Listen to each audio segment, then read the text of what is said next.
मेरे मेरे इंडिया जाने की नौबत आ गई थी। ये वीडियो जो भी कनाडा आ रहे हैं उन सबके लिए बहुत इंपॉर्टेंट हो सकता है। ये ओरिजिनल डिग्री मैंने स्कैन करके इसमें डाल दी। ये लिख लो, सारी चीजें बहुत काम आएगी।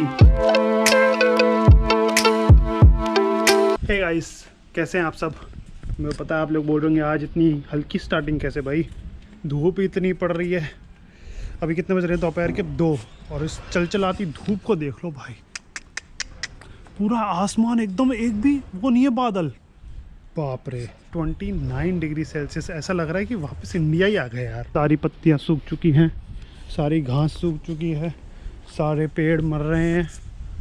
मैं आप लोगों को क्या बताऊं कैसी हालत हो रखी है। यहाँ पे आपदा आ रखी है और बोला गया है कि ये बहुत ही भयंकर धूप पड़ी है इस साल, ऐसा बोला गया है। और जिन जिन को भी अभी तक ये लगता था कि कनाडा में धूप नहीं पड़ती है, ये उसका प्रमाण देख लीजिए आप।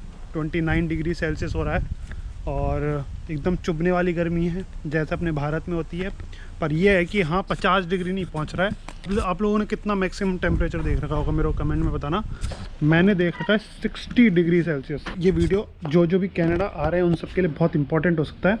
और हम अभी एक ट्रांजेक्शन करने वाले हैं क्योंकि मैं अपनी दाढ़ी काटने वाला हूँ। ज़्यादा लंबी हो गई है, नहीं पता नहीं मेरे को ये घूमने वाली अच्छी लग रही है या फिर काटने के बाद अच्छी लगेगी। अगर घूमने वाली अच्छी लग रही है तो अगली बार वापस रख लेंगे, मेरा बता देना, ठीक है? तो ट्रांजिशन करते हैं हैरी पॉटर के मंत्र से। प्रकाशित भव,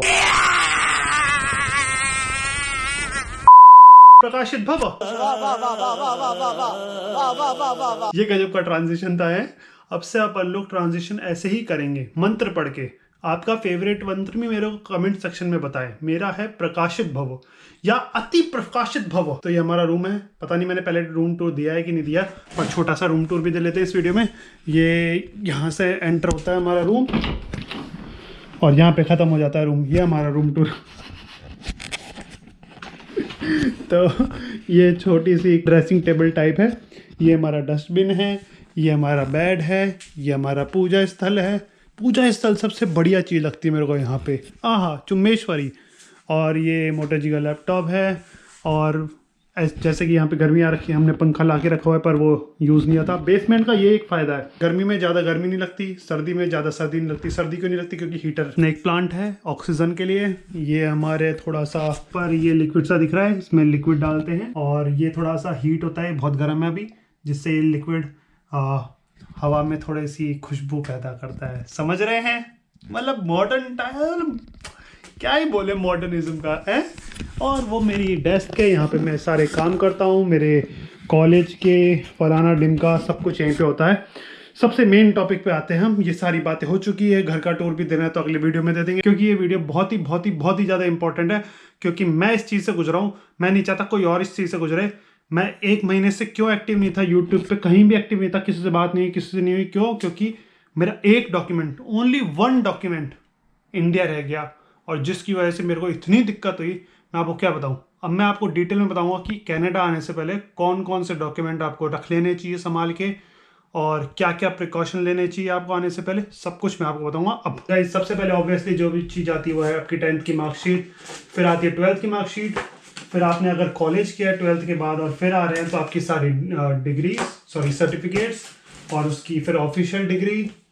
फिर आपने अगर उसके बाद कहीं काम किया है तो उसके सर्टिफिकेट। अपना तो खुद का बिजनेस था, सबको पता है, तो अगर किसी को बनवाना हो तो बता देना भाई, बना देंगे।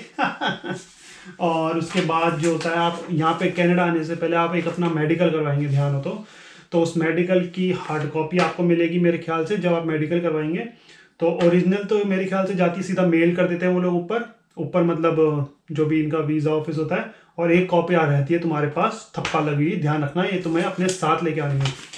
उसके बाद जिस भी कॉलेज में आपका एडमिशन हुआ है या जैसे भी आ रहे हैं उसका प्रूफ। ये है मेरा letter of acceptance, university Canada waste.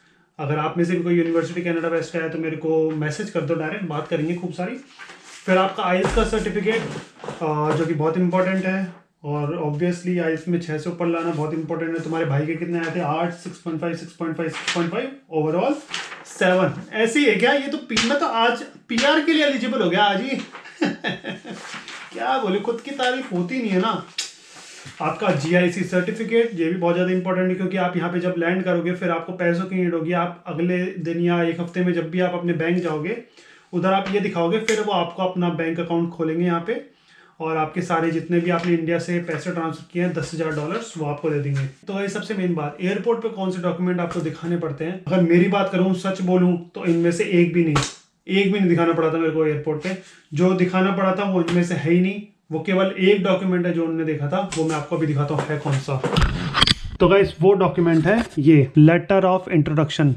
ये आपको मिलेगा कहाँ पे, जहाँ पे आप जीसी की लॉगिन करते हैं जब आप अपना वीज़ा लगाते हैं। तो ये जो जीसी की वाला पेज है उसमें जाओगे तो ये जब सबसे लास्ट वाला जो कॉरेस्पॉन्डेंस लेटर होता है, ये लिख लो, सारी चीज़ें बहुत काम आएगी। तो वो आपको लेके जाना है, वही एयरपोर्ट पे देखेंगे, केवल वही देखा। आरती का भी वही देखा था और मेरा भी वही देखा था और कुछ भी नहीं देखा था। उसके अलावा अब आते हैं मेन मुद्दे पे।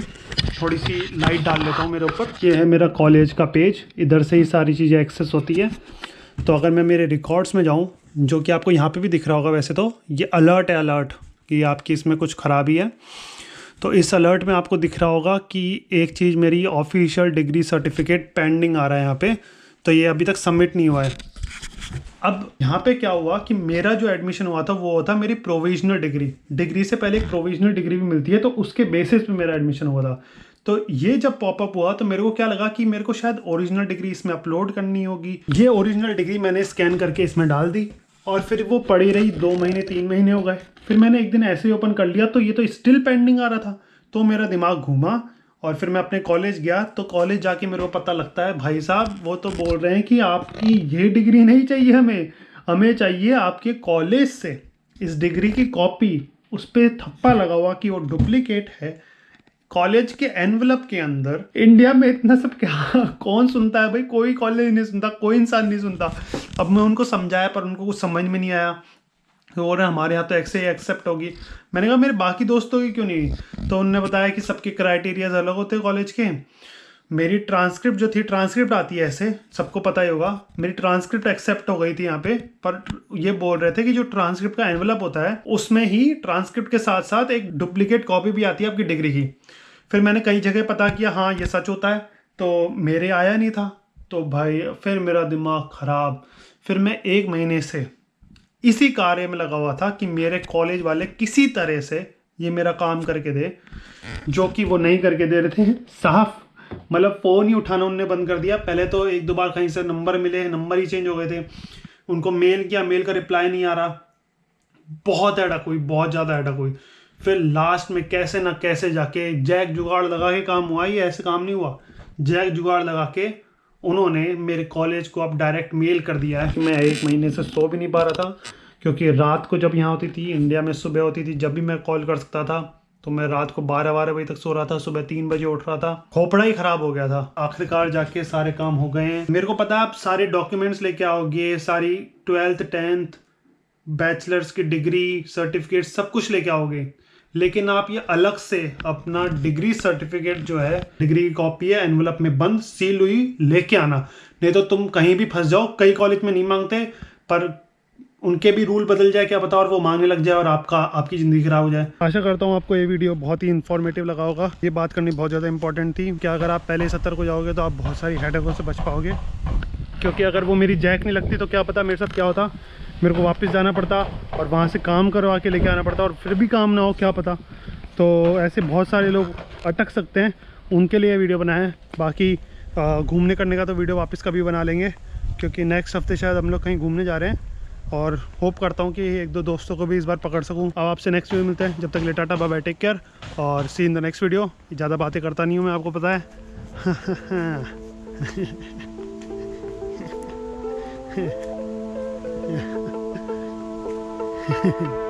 ठीक है।